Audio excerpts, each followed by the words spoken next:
CM Revanth Reddy పర్యటన నేపథ్యంలో హన్మకొండ పోలీసులు పలువురిని ముందస్తు అరెస్ట్ చేశారు.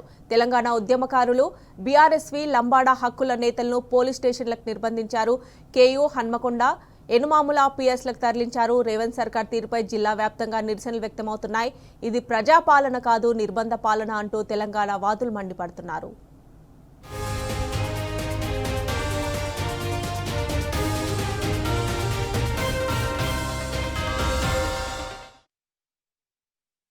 ఈరోజు గౌరవ ముఖ్యమంత్రి రేవంత్ రెడ్డి గారు హన్మకొండ పర్యటన సందర్భంగా బీఆర్ఎస్వి విద్యార్థి నాయకులను అక్రమంగా అరెస్ట్ చేసి పోలీస్ స్టేషన్లో నిర్బంధించడం జరిగింది. ఇది మేము తీవ్రంగా ఖండిస్తూ ఉన్నాం. విద్యారంగ సమస్యల మీద, విద్యార్థి సమస్యల మీద విద్యార్థి నాయకులు ప్రశ్నిస్తే వాటికి పరిష్కారం చూపట్టాల్సిన గౌరవ ముఖ్యమంత్రి గారు ఇలా దిగజారి ఇంత నీచంగా విద్యార్థి నాయకులను అర్ధరాత్రి అరెస్టు చేసి పర్యటన చేసుకోవడం సిగ్గుచేటుగా భావిస్తూ ఉన్నాం. అదేవిధంగా మీరు ఏదైతే ప్రారంభోత్సవానికి హన్మకొండకు వస్తాలో కాళోజీ కళాక్షేత్రం నిర్మించిన ప్రభుత్వం ఏంటిది? అది కేసీఆర్ హయాంలో దానికి నిధులు కేటాయించి, భూములు కేటాయించి ఆయన గౌరవంగా ఒక కళాక్షేత్రం ఉండాలని చెప్పి ఆయన నిర్మిస్తే 95% పైగా పనులు పూర్తి చేసి 100% నిధులు కేటాయించిన కేసీఆర్ లాంటి రాష్ట్ర సాధకుడు ఓపెన్ చేయకుండా నీలాంటి ఉద్యమకారులను తుపాకీ పెట్టి బెదిరించి తెలంగాణ ఉద్యమాన్ని, తెలంగాణ వాదాన్ని, కాళోజీ ఆకాంక్షను అడ్డుకున్నటువంటి నీలాంటి ఉద్యమ ద్రోహి, తెలంగాణ ద్రోహి ఇలా కాళోజీ కళాక్షేత్రాన్ని ఓపెన్ చేస్తూ ఉంటే కాళోజీ గారి ఆత్మ ఘోషిస్తూ ఉంది.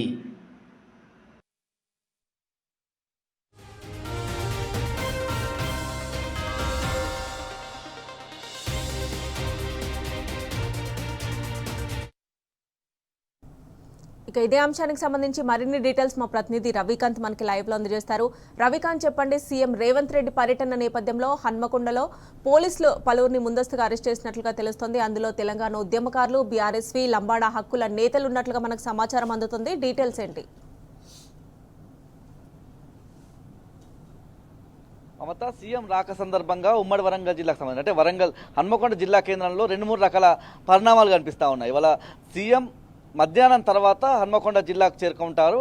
ముఖ్యంగా కుడా గ్రౌండ్స్లోనే ఆయనకు సంబంధించినటువంటి హెలికాప్టర్ వస్తుంది.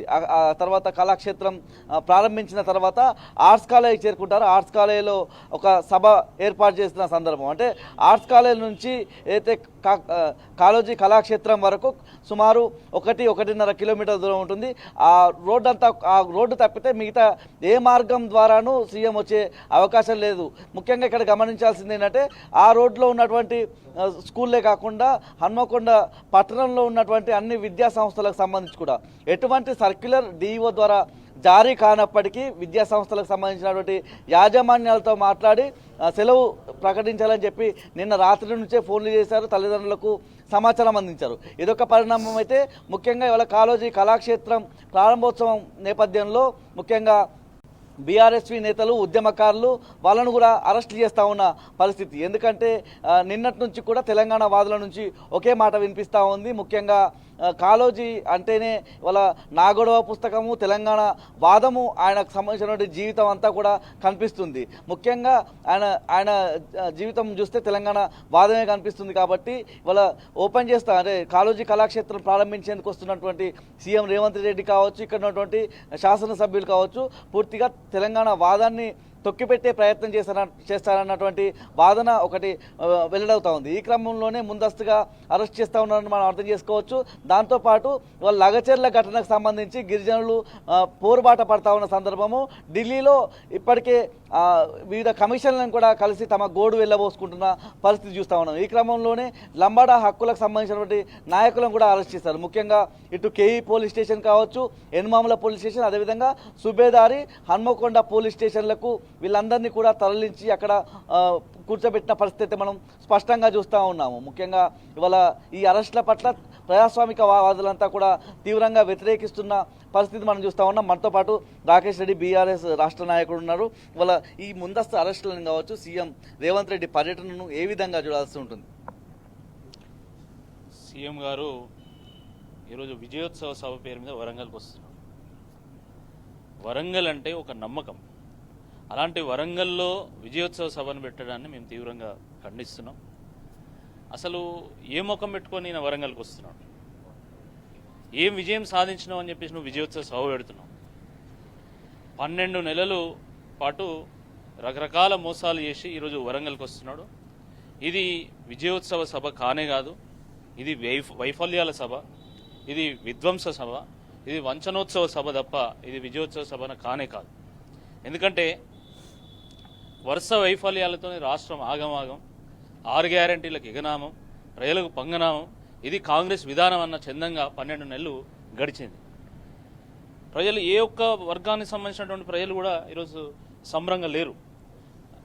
అయినా కూడా ఈరోజు 1,00,000 మందిని, అంటే ఆశా వర్కర్లు, అంగన్వాడీ వర్కర్లు, తర్వాత డ్వాక్రా గ్రూప్ మహిళలు, వాళ్ళ లీడర్లు, సీఏలు, రకరకాల ప్రభుత్వ సపోర్ట్ స్టాఫ్ను అందరినీ కూడా సమీకరించి 1,00,000 మందితోని సభ పెట్టి, మహిళా శక్తి పేరు మీద సభ పెట్టి, విజయోత్సవ సభ పేరు మీద సభ పెట్టి ఈరోజు హంగామా చేయాలని చూస్తున్నారు.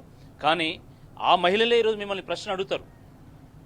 మీరు హామీ ఇచ్చినటువంటి 2,500 రూపాయల లక్ష్మీ పథకం ఎక్కడ పోయింది? మహాలక్ష్మి పథకం ఎక్కడ పోయింది? అదేవిధంగా పెంచుతానన్న పెన్షన్ల ఇది ఎక్కడ పోయింది? అదేవిధంగా రైతు బంధు ఏమైంది? రుణమాఫీ ఏమైంది? 2 లక్షల రూపాయల ఉద్యోగాలు ఏమైనాయి? 5 లక్షల రూపాయల క్రెడిట్ కార్డు ఏమైంది? ఇవన్నీ కూడా ప్రశ్నలు తలెత్తుతాయి. కాబట్టి వాళ్ళు దీనిపైన మళ్ళీ ఆలోచన చేసుకోవాలి, పునరాలోచన చేసుకోవాల్సిందిగా ఈ సందర్భంగా నేను కోరుతా ఉన్నాను. అదేవిధంగా వరంగల్కి వచ్చి ఈరోజు మేము కాళోజీ కళాక్షేత్రం ఓపెన్ చేస్తాము, మేము నయీం నగర్ బ్రిడ్జ్ కాడికి పోతాము, ఇది ఎట్లున్నదంటే కేసీఆర్ గారు కట్టుకుంటూ వస్తే వీళ్ళు గులాబీ చేసి రంగులు పూసినట్టున్నారు. వాళ్ళు కట్టడాలు కడితే వీళ్ళు రంగులు పూస్తున్నారు. రంగులు పూసి ఇది మాదే అని చెప్పేటువంటి ఒక ప్రయత్నం చేస్తూ ఉన్నారు. వాస్తవానికి కాళోజీ కళాక్షేత్రానికి బీజం వేసింది కేసీఆర్ గారు. ఆ రోజు అంటే కాళోజీ అంటే తెలంగాణ సంస్కృతి సాంప్రదాయాలకు ఒక నిలువెత్తు నిదర్శనం కాబట్టి వారి పేరు మీద ఒక గొప్ప కళాక్షేత్రం ఉండాలి. ఎందుకంటే ఓరుగల్లు ఒక కళా రాజధాని, ఒక సాంస్కృతిక రాజధాని కాబట్టి కాళోజీ పేరు మీద ఒక కళాక్షేత్రం ఉండాలనేటువంటి ఆలోచనతోని కోట్ల రూపాయలతోని మరి వాటి పనులను కేసీఆర్ గారు ప్రారంభించారు. 90% పనులు బీఆర్ఎస్ ప్రభుత్వమే పూర్తి చేసింది. ఒక 10% పనులు మాత్రం కాంగ్రెస్ ప్రభుత్వం పూర్తి చేసింది. అది కూడా వాస్తవమే. కానీ ఈరోజు దాన్ని పూర్తి చేయడానికి వస్తూ ఉన్నారు. అదేవిధంగా నయీం నగర్ బ్రిడ్జ్, అది ఆ రోజు స్మార్ట్ సిటీ పనుల్లో భాగంగా మరి రాష్ట్ర ప్రభుత్వం కేంద్ర ప్రభుత్వం కలిసి నిర్మాణం చేసినటువంటి దాన్ని మళ్ళీ దానికి రంగులేసి అది మేమే చేసినామని చెప్పుకునేటువంటి ఒక ప్రయత్నం చేస్తున్నారు. కానీ వాస్తవానికి ఈరోజు ప్రజలు కోరుకుంటున్నది ఏంటంటే ఇక్కడ వరంగల్ను ఒక 2వ రాజధానిగా, హైదరాబాద్కు ధీటుగా దీన్ని అభివృద్ధి చేయాలని చెప్పి ప్రజలు కోరుకుంటున్నారు. ఆ రోజు కేటీఆర్ గారు మున్సిపల్ మంత్రిగా ఉన్నప్పుడు దీన్ని ఒక ఐటీ హబ్గా, దీని ఒక కల్చరల్ హబ్గా, దీని ఒక స్పిరిచువల్ హబ్గా, దీని ఒక ఫుడ్ ప్రాసెసింగ్ హబ్గా తీర్చిదిద్దాలనేటువంటి ప్రణాళికలో భాగంగానే వారు ఐటీ హబ్ తీసుకురావడం జరిగింది, టెక్స్టైల్ పార్క్ తీసుకురావడం జరిగింది. దాని తర్వాత ఇక్కడ సిటీలో కూడా పెద్ద ఎత్తున ఇన్ఫ్రాస్ట్రక్చర్ డెవలప్ చేయడం జరిగింది. కాళోజీ కళాక్షేత్రాన్ని వారు ప్రారంభించారు. కాబట్టి ఆ రకమైనటువంటి ఒక విజన్తో ముందుకెళ్ళాలి. ఇప్పుడు ఈరోజు పొద్దున్న నేను ఉదయం అన్ని పేపర్లు ఏదైనా పేపర్లే 4,500 కోట్లతోని వరంగల్ సమగ్ర అభివృద్ధికి మరి రేవంత్ రెడ్డి గారు నిధులు ఇవ్వనున్నారు అని అన్నారు. మీరు ఎక్కడి నుంచి ఇస్తారు ఈ నిధులు?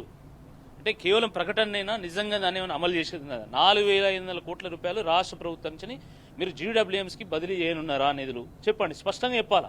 ఊరికేనే ప్రకటనలు చేసి పోవడం కాదు. నిజంగా ఇవ్వనలుచుకుంటే మీరు ఏ రకంగా ఇస్తారు, రాష్ట్ర ప్రభుత్వం నుంచి ఇస్తారా, ఎట్లా ఇస్తారో అది చెప్పాలి. అది కాక ఒకలా ఉంటే పరిపాలన అనుమతులు కూడా వేరేలా ఉన్నాయి, దాన్ని అట్లా అర్థం చేసుకోవాలి.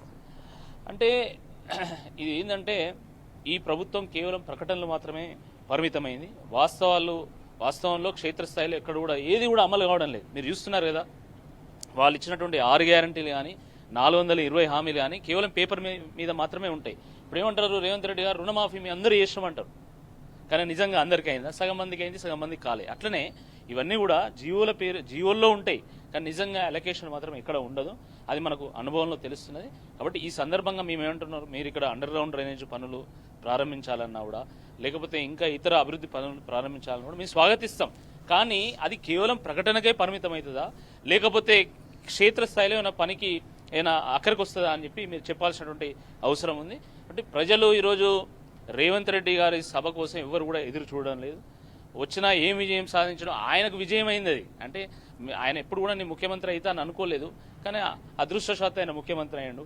ఆయన జేబులు నిండితే ఎప్పుడు కూడా అని అనుకోలేదు, కానీ ఈరోజు హైడ్రా పేరు మీద, మూసీ పేరు మీద విపరీతంగా డబ్బులు వచ్చి ఆయన జేబులు పడ్డాయి. కాబట్టి ఆయన సంబరం చేసుకుంటున్నాడు తప్ప ప్రజలకు ఏం సంబరం ఉందండి? ఈరోజు ప్రజలకు రైతు బంధు రాలేదు, రుణమాఫీ కాలేదు, ఈరోజు వడ్లు కొనుగోలు అయితే లేవు, ధర వస్తలేదు, బోనస్ వస్తలేదు. అదేవిధంగా రియల్ ఎస్టేట్ కుదేలు అయిపోయింది, ఈరోజు కన్స్ట్రక్షన్ రంగం ఆగమైపోయింది. వాటి మీద ఆధారపడినటువంటి అనేక రంగాలు ఈరోజు ఆగమైపోయి ఉపాధి కోల్పోతున్నారు, ప్రజలు ఉద్యోగాలు కోల్పోతున్నారు, ప్రజల యొక్క ఆదాయం కోల్పోయి కొనుగోలు శక్తి పోయినటువంటి ఈ నేపథ్యంలో ఎవరు సంబరాలు చేసుకుంటున్నారు? దానికి సీఎం గారు సమాధానం చెప్పాల్సినటువంటి అవసరం ఉంది. మీరు, మీ మంత్రులు, మీరు ఎమ్మెల్యేలు తప్ప ఎవరైనా సంబరాలు చేసుకుంటున్నారో ఒకసారి చెప్పాల్సినటువంటి అవసరం. ఇది మొత్తంగా చూస్తే విజయోత్సవాలు వరంగల్ వేదికగా చేయాల్సిన అవసరం ఏముందని చెప్పి రాకేష్ రెడ్డి గారు ప్రశ్నిస్తూ ఉన్నారు సూటిగానే. ముఖ్యంగా ఈ ఏడాది కాలంలో ఏ వర్గానికి మేలు చేశారో చెప్పాలని చెప్పి ఆయన ప్రశ్నిస్తున్న పరిస్థితి మనం స్పష్టంగా చూస్తూ ఉన్నాం. Vote studio.